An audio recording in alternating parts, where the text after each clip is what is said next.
आप सभी को आज से आरंभ होने वाली चैत्र नवरात्रि की बहुत सारी शुभकामनाएं। आज है चैत्र नवरात्रि का पहला दिन और प्रथम दिवस पर माता शैलपुत्री की पूजा अर्चना की जाती है। इस बार चैत्र नवरात्रि का आरंभ 19 मार्च 2026 गुरुवार यानी कि आज से हो रहा है और इसका समापन होगा 27 मार्च 2026 शुक्रवार के दिन पर। आज चैत्र मास के शुक्ल पक्ष की प्रतिपदा तिथि और ये वो शुभ घड़ी है जिस दिन से देवी दुर्गा की विशेष उपासना और आराधना आरंभ की जाती है।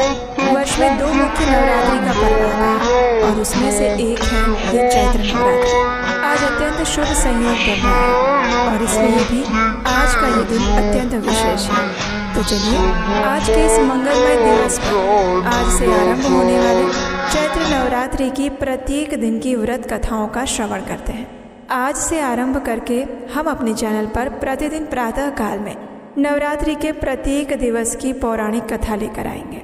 उसके साथ ही उस दिन की पूजा विधि और समय भी हम आपके साथ साझा करेंगे। और इतना ही नहीं, इस वीडियो के अंत में आपके लिए देवी दुर्गा की सुंदर स्तुति और भजन भी हैं, तो अंत तक इस वीडियो को अवश्य सुनिएगा।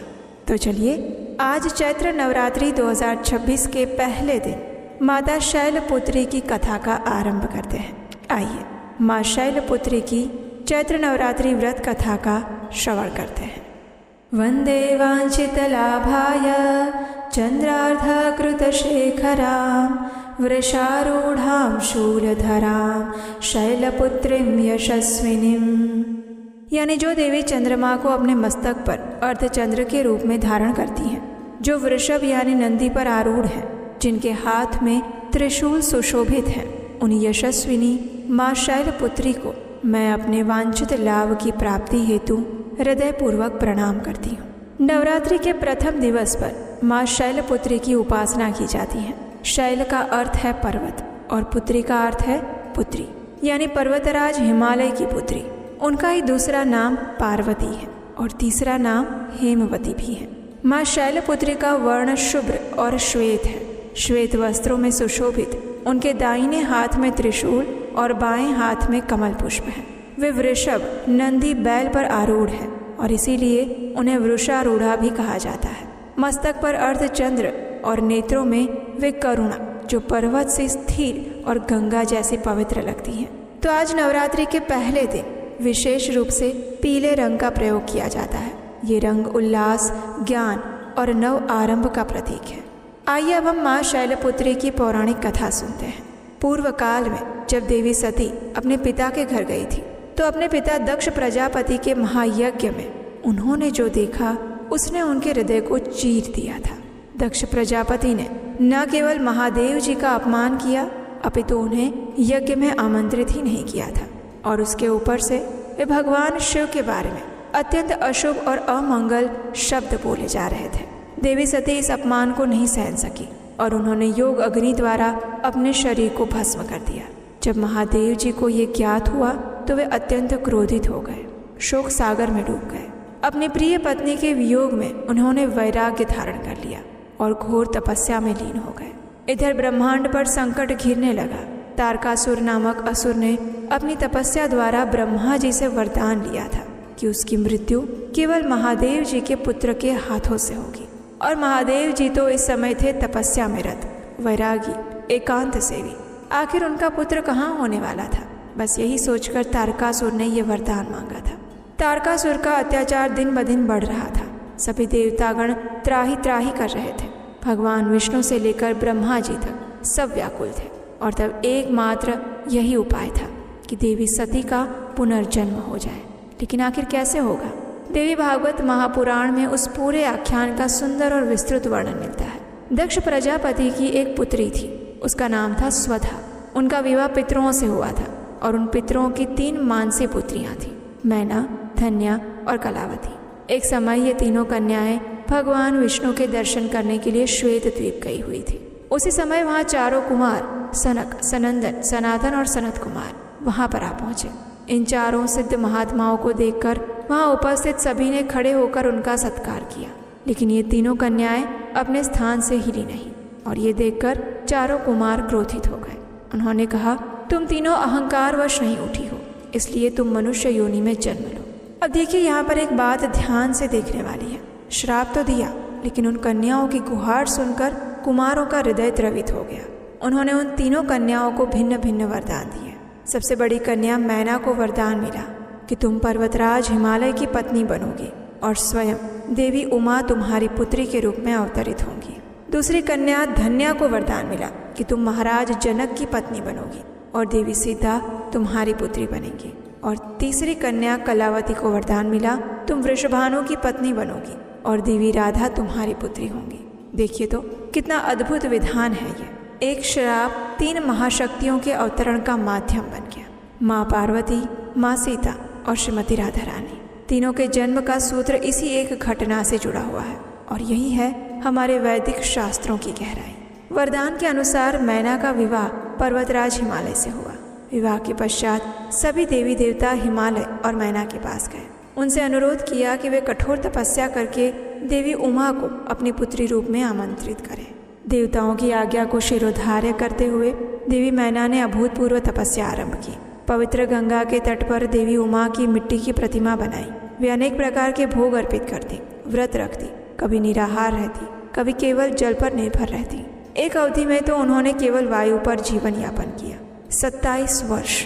जरा सोचिए, एक माँ का वो संकल्प जो पर्वत से भी ज्यादा कठोर था और गंगा जल से भी ज्यादा निर्मल। और अंततः जगदम्बा उमा प्रसन्न हुई। उन्होंने मैना को दर्शन दिए और वरदान मांगने के लिए कहा। और तब देवी मैना ने कहा, हे माँ, आप स्वयं ही मेरी पुत्री बनकर आइए। और देवी उमा ने ये वरदान दे दिया। तत्पश्चात पर्वतराज हिमालय के घर पर माँ पार्वती के रूप में स्वयं आदि शक्ति का अवतरण हुआ। देवी पार्वती के इस स्वरूप को शैलपुत्री के नाम से जाना जाता है और इसका कारण अत्यंत सरल है। शैल संस्कृत में पर्वत को कहते हैं और हिमालय पर्वतों के राजा है। अतः पर्वतराज हिमालय की पुत्री होने के कारण उनका नाम शैलपुत्री हुआ। उनका एक अन्य नाम हेमवती भी है। हेम यानी सुवर्ण, स्वर्ण सी आभा वाली। और उनके जन्म के साथ ही ब्रह्मांड में एक नई आशा का उदय हुआ, एक नवीन ऊर्जा प्रकट हुई, क्योंकि ये वही देवी हैं जो आगे चलकर महादेव की अर्धांगिनी बनेंगी, स्कंद की माता बनेंगी और तारकासुर के वध का मार्ग प्रशस्त करेंगी। माँ का ये जन्म केवल एक पारिवारिक घटना नहीं थी। ये वास्तव में हमें सिखाता है कि मनुष्य को सदैव दिव्य नियोजन पर निर्भर रहना चाहिए। और ये एक दिव्य नियोजन था, ब्रह्मांड की रक्षा का एक अद्भुत कार्यक्रम। योग शास्त्र में माँ शैलपुत्री का संबंध मूलाधार चक्र से माना जाता है, जो पृथ्वी तत्व का प्रतिनिधित्व करता है। जिस प्रकार पर्वत अडिग रहता है, उसी प्रकार माँ शैलपुत्री की उपासना साधक को स्थिरता, दृढ़ता और पृथ्वी के जैसी धैर्य शक्ति प्रदान करती है। वृषभ पर आरूढ़ होकर माँ का ये रूप हमें ये संदेश देता है कि धर्म की राह पर अडिग रहो। जैसे वृषभ स्थिर और बलशाली होता है और माँ के हाथ का त्रिशूल यह त्रिगुण का प्रतीक है। सत्वरज और तम तीनों पर माँ का नियंत्रण है। आइए अब संक्षिप्त में देखते हैं कि आज नवरात्रि के प्रथम दिवस पर माँ शैलपुत्री की पूजा आराधना कैसे करनी चाहिए। इस बार घट स्थापना का सर्वश्रेष्ठ मुहूर्त हमें प्राप्त हो रहा है प्रातः 6:52 से लेकर 7:43 के बीच में। इस समय में द्विस्वभाव मीन लग्न भी उपस्थित रहेगा, जो कि शास्त्रों में घट स्थापना के लिए विशेष रूप से शुभ माना गया है। इस मुहूर्त की अवधि इस बार मात्र 51 मिनट की है। अगर किसी कारणवश आप इस मुहूर्त में कलश स्थापना नहीं कर पाते हैं तो इस दिन आप अभिजीत मुहूर्त में भी घट स्थापना कर सकते हैं। अभिजीत मुहूर्त का समय रहेगा दोपहर में 12:05 से लेकर 12:53 के बीच में। एक बात का विशेष ध्यान रखें कि घट स्थापना कभी भी सायंकाल में, संध्या में या फिर रात्रि के समय में ना करें। चित्रा नक्षत्र और वैद्युति योग में घट स्थापना वर्जित बताई जाती है। इसके लिए प्रातः ब्रह्म मुहूर्त में उठकर स्नान आदि से निवृत्त हो जाएं, विधि पूर्वक कलश की स्थापना करें। कलश में जल, आम के पत्ते और नारियल रखें। और ये कलश स्थापना की संपूर्ण विस्तृत विधि हम पहले ही अपने चैनल पर दे चुके हैं और उसका लिंक भी नीचे डिस्क्रिप्शन बॉक्स में आपको मिल जाएगा। माँ शैलपुत्री की प्रतिमा या चित्र को अगर संभव है तो पंचामृत से स्नान करवा सकते हैं। श्वेत वस्त्र और श्वेत पुष्प अर्पित करें। माँ शैलपुत्री को श्वेत रंग अत्यंत प्रिय है और इसलिए उन्हें भोग में भी खीर और श्वेत मिष्ठान्न अर्पित करने चाहिए। घी का अखंड दीपक प्रज्वलित करें और इस दिन का विशेष रंग पीला है। अगर पीले वस्त्र धारण कर सकते हैं तो उसे शुभ माना जाता है। माँ शैलपुत्री के इस विशेष मंत्र का उच्चारण करें। वन्दे वाञ्छितलाभाय चन्द्रार्धकृतशेखरां वृषारूढां शूलधरां शैलपुत्रीं यशस्विनीम्। इसके अलावा इस मंत्र का भी उच्चारण कर सकते हैं। या देवी सर्वभूतेषु शैलपुत्री रूपेण संस्थिता नमस्तस्यै नमस्तस्यै नमस्तस्यै नमो नमः।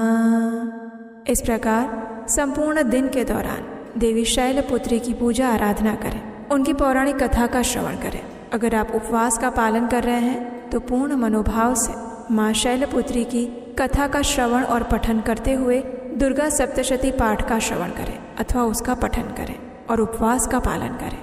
और फिर संध्या के समय फिर से देवी की आरती करें, मंत्र जप करें और उन्हें सात्विक मिष्ठान्न भोग अर्पित करें। माँ शैलपुत्री जो स्वयं आदि शक्ति है, जो महादेव की प्रिया है, जो इस ब्रह्मांड की रक्षा के लिए बार बार अवतरित होती हैं, वे 9 दिनों में अपने भक्तों पर विशेष दृष्टि रखती हैं। उनसे प्रार्थना करनी चाहिए कि हे माँ, हमें शुद्ध भक्ति दीजिए, आपकी कृपा दृष्टि मेरे और मेरे परिवार पर सदैव बनी रहे। और इस नवरात्रि पर एक प्रश्न हमारे मन में भी उठना चाहिए कि देवी मैना ने 27 वर्ष तपस्या की थी और तब जाकर देवी पार्वती का जन्म हुआ। तो क्या हम इन 9 दिनों में श्रद्धापूर्वक अपनी आध्यात्मिक प्रगति के लिए कुछ विशेष तपस्या या साधना नहीं कर सकते? अंततोगत्वा ये हमारे स्वयं के कल्याण के लिए है। तो इसलिए इस चैत्र नवरात्रि के उपलक्ष्य में स्वयं को अपनी आंतरिक ऊर्जा को और प्रबल बनाने के लिए तैयार करें। तो ये थी आज की माता शैलपुत्री की सुंदर पौराणिक कथा। आइए अब हम माता शैलपुत्री की आरती और महिषासुर मर्दिनी स्तोत्र का अनुवाद श्रवण करते हैं। हे पर्वतराज हिमालय की कन्या, पृथ्वी को आनंदित करने वाले, संसार को हर्षित रखने वाली, नंदीगण से नमस्कार की जाने वाली, गिरिश्रेष्ठ विंध्याचल के शिखर पर निवास करने वाली, भगवान विष्णु को प्रसन्न रखने वाली, इंद्र से नमस्कृत होने वाली, भगवान शिव की भार्या के रूप में प्रतिष्ठित, विशाल कुटुंब वाली और ऐश्वर्य प्रदान करने वाली, हे भगवान शिव की प्रिय पत्नी महिषासुर मर्दिनी देवी पार्वती, आपकी जय हो, जय हो। देवराज इंद्र को समृद्धशाली बनाने वाली, दुर्धर तथा दुर्मुख नामक दैत्यों का विनाश करने वाली, सर्वदा हर्षित रहने वाली, तीनों लोकों का पालन पोषण करने वाली, भगवान शिव को संतुष्ट रखने वाली, पाप को दूर करने वाली, घोर गर्जन करने वाली, दैत्यों पर भीषण कोप बरसाने वाली, मदांधों के मद का हरण करने वाली, सदाचार से रहित मुनिजनों पर क्रोध करने वाली और समुद्र की कन्या महालक्ष्मी के रूप में प्रतिष्ठित, हे भगवान शिव की प्रिय पत्नी महिषासुर मर्दिनी देवी पार्वती, आपकी जय हो, जय हो। हे जगत की माता स्वरूपिणी, कदम्ब वृक्ष के वन में प्रेम पूर्वक निवास करने वाली, सदा संतुष्ट रहने वाली, हास परिहास में सदा रत रहने वाली, पर्वतों में श्रेष्ठ ऊंचे हिमालय की चोटी पर अपने भवन में विराजमान रहने वाली, मधु से भी अधिक मधुर स्वभाव वाली, मधु कैटभ का संहार करने वाली, महिष को विदीर्ण कर डालने वाली और रास क्रीड़ा में मग्न होने वाली, हे भगवान शिव की प्रिय पत्नी महिषासुर मर्दिनी देवी पार्वती, आपकी जय हो, जय हो। गजाधिपति के बिना सुंड के धड़ को काट काट कर सैकड़ों टुकड़े कर देने वाली, सेनाधिपति चंडमुंड नामक दैत्यों को अपने भुज दंड से मार मार कर विदीर्ण कर देने वाली, शत्रुओं के हाथियों के गंड स्थल को भग्न करने में उत्कट पराक्रम से संपन्न कुशल सिंह पर आरूढ़ होने वाली, हे भगवान शिव की प्रिय पत्नी महिषासुर मर्दिनी देवी पार्वती, आपकी जय हो, जय हो। रणभूमि में मदोन्मत्त शत्रुओं के वध से बढ़ी हुई अदम्य और पूर्ण शक्ति धारण करने वाली, चातुर्यपूर्ण विचार वाले लोगों में श्रेष्ठ और गंभीर कल्पना वाले प्रथमाधिपति भगवान शंकर को दूत बनाने वाली, दूषित कामनाओं तथा कुत्सित विचारों वाले दुर्बुद्धि दानवों के दूतों से न जानी जा सकने वाली, हे भगवान शिव की प्रिय पत्नी महिषासुर मर्दिनी देवी पार्वती, आपकी जय हो, जय हो। शरणागत शत्रुओं की स्त्रियों के वीर पतियों को अभय प्रदान करने वाले, हाथ से शोभा पाने वाली, तीनों लोगों को पीड़ित करने वाले दैत्य शत्रुओं के मस्तक पर प्रहार करने योग्य तेजोमय त्रिशूल हाथ में धारण करने वाली और देवताओं की दुंदुभी से निकलने वाली दुम दुम ध्वनि से समस्त दिशाओं को बार बार गूंजित करने वाली, हे भगवान शिव की प्रिय पत्नी महिषासुर मर्दिनी देवी पार्वती, आपकी जय हो, जय हो। अपने हुंकार मात्र से धूम्र लोचन और धूम्र आदि सैकड़ों असुरों को भस्म कर डालने वाली, युद्ध भूमि में कुपित रक्त बीज के रक्त से उत्पन्न हुए अन्य रक्त बीज समूहों का रक्त पी जाने वाली और शुंभ निशुंभ नामक दैत्यों के महायुद्ध से तृप्त किए गए मंगलकारी शिव के भूत पिशाचों के प्रति अनुराग रखने वाली, हे भगवान शिव की प्रिय पत्नी महिषासुर मर्दिनी देवी पार्वती, आपकी जय हो, जय हो। समर भूमि में धनुष धारण कर अपने शरीर को केवल हिलाने मात्र से शत्रु दल को कंपित कर देने वाली, स्वर्ण के समान पीले रंग के तीर और तरकश से सुसज्जित भीषण योद्धाओं के सिर काटने वाली, हाथी घोड़ा रथ पैदल ये चारों प्रकार की सेनाओं का संहार करके रणभूमि में अनेक प्रकार की शब्द ध्वनि करने वाले बटुकों को उत्पन्न करने वाली, हे भगवान शिव की प्रिय पत्नी महिषासुर मर्दिनी देवी पार्वती, आपकी जय हो, जय हो। हे देवांगनाओं के तत्था थैये थैये आदि शब्दों से युक्त भावमय नृत्य में मग्न होने वाली, कुकुथा आदि विभिन्न प्रकार की मात्राओं वाले तालों से युक्त आश्चर्यमय गीतों को सुनने में लीन रहने वाली और मृदंग की धुधुकुट आदि गंभीर ध्वनि को सुनने में तत्पर रहने वाली, हे भगवान शिव की प्रिय पत्नी महिषासुर मर्दिनी देवी पार्वती, आपकी जय हो, जय हो। हे जपनीय मंत्र की विजय शक्ति स्वरूपिणी, आपकी बार बार जय हो।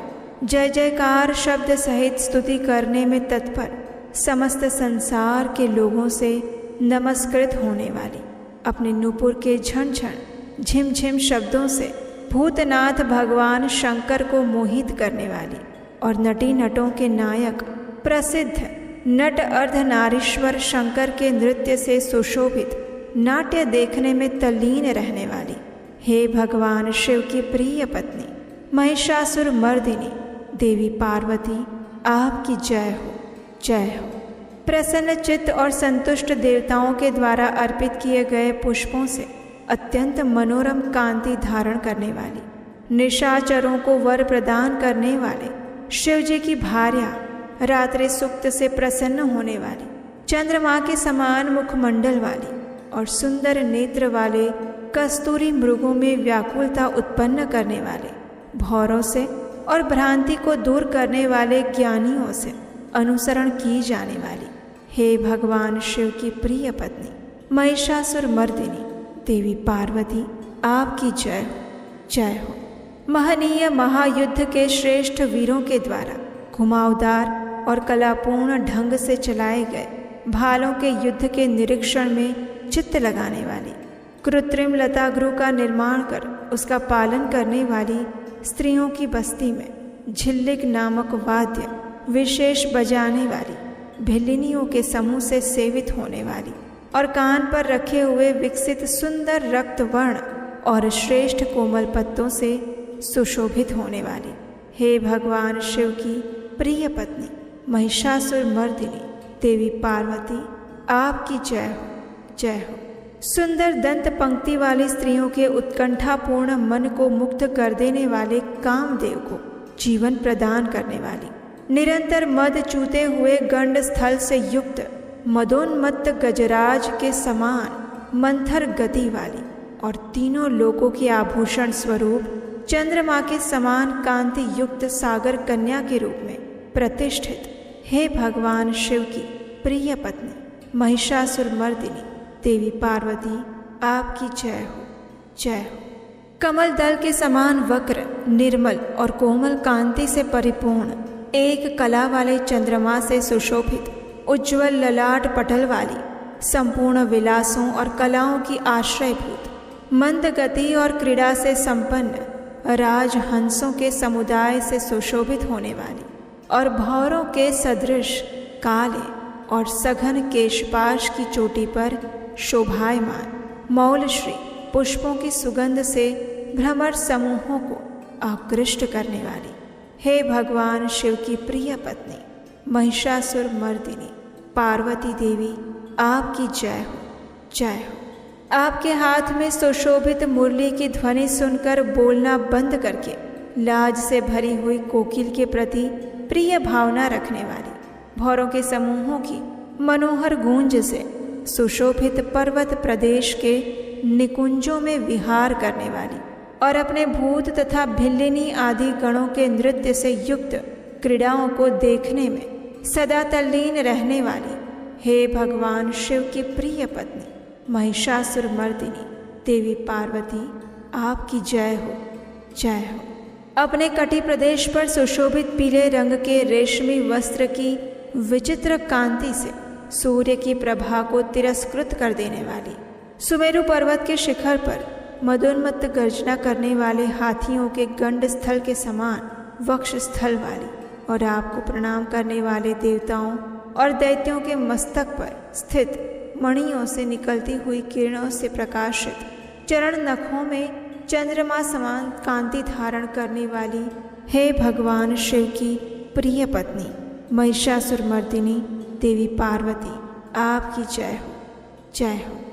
हजारों हस्त नक्षत्रों को जीतने वाले और सहस्त्र किरणों वाले भगवान सूर्य की एकमात्र नमस्करणीय, देवताओं के उद्धार हेतु युद्ध करने वाले, तारकासुर से संग्राम करने वाले और संसार सागर से पार करने वाले शिवजी के पुत्र कार्तिकेय से प्रणाम की जाने वाली और राजा सुरथ और समाधि नामक वैश्य की सविकल्प समाधि के समान समाधियों में सम्यक जपे जाने वाले मंत्रों में प्रेम रखने वाली, हे भगवान शिव की प्रिय पत्नी महिषासुर मर्दिनी देवी पार्वती, आपकी जय हो, जय हो। हे करुणामयी कल्याणमयी शिवे, हे कमल वासिनी कमले, जो मनुष्य प्रतिदिन आपके चरण कमल की उपासना करता है उसे लक्ष्मी का आश्रय क्यों नहीं प्राप्त होगा। हे शिवे, आपका चरण ही परम पद है। ऐसी भावना रखने वाले मुझ भक्त को क्या क्या सुलभ नहीं हो जाएगा, यानी सब कुछ प्राप्त हो जाएगा। हे भगवान शिव की प्रिय पत्नी महिषासुर मर्दिनी देवी पार्वती, आपकी जय हो, जय हो।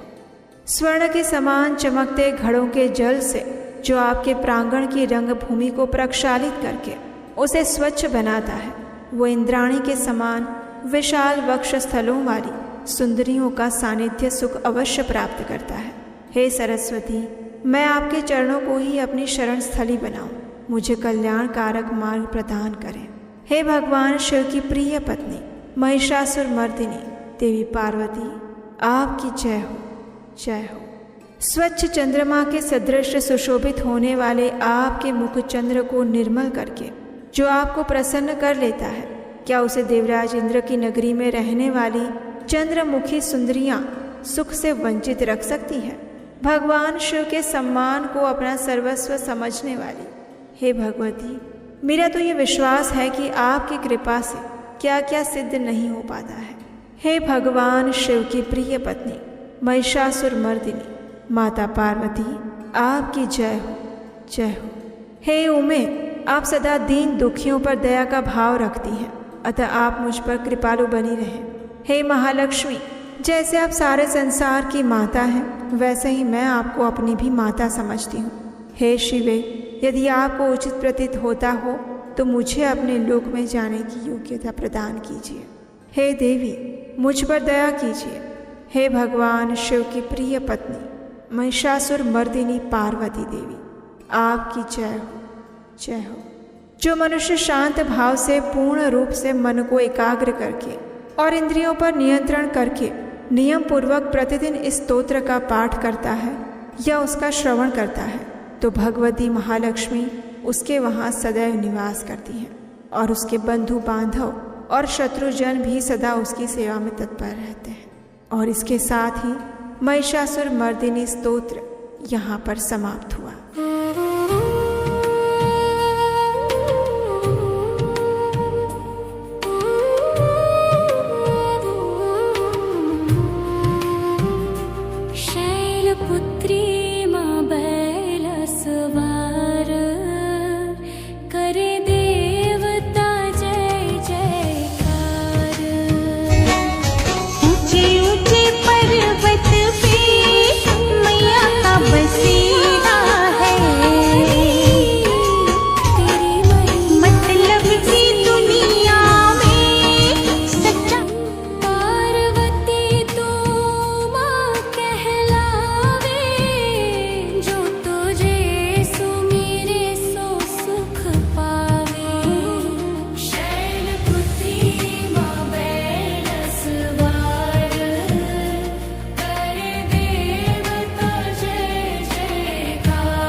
तो हमें आशा है कि ये कथा आपको अच्छी लगी होगी। इस नवरात्रि के पावन दिनों में देवी माँ भगवती, देवी दुर्गा की नित्य निरंतर कथा सुनने के लिए आपके अपने चैनल को सब्सक्राइब कर लीजिए। और अगर आपको हमारे द्वारा सुनाई जा रही ये कथाएं अच्छी लगती हैं तो आप हमें आने वाली कथाओं को बनाने के लिए भी अपना आर्थिक सहयोग भेज सकते हैं स्क्रीन पर दिए गए नंबर पर।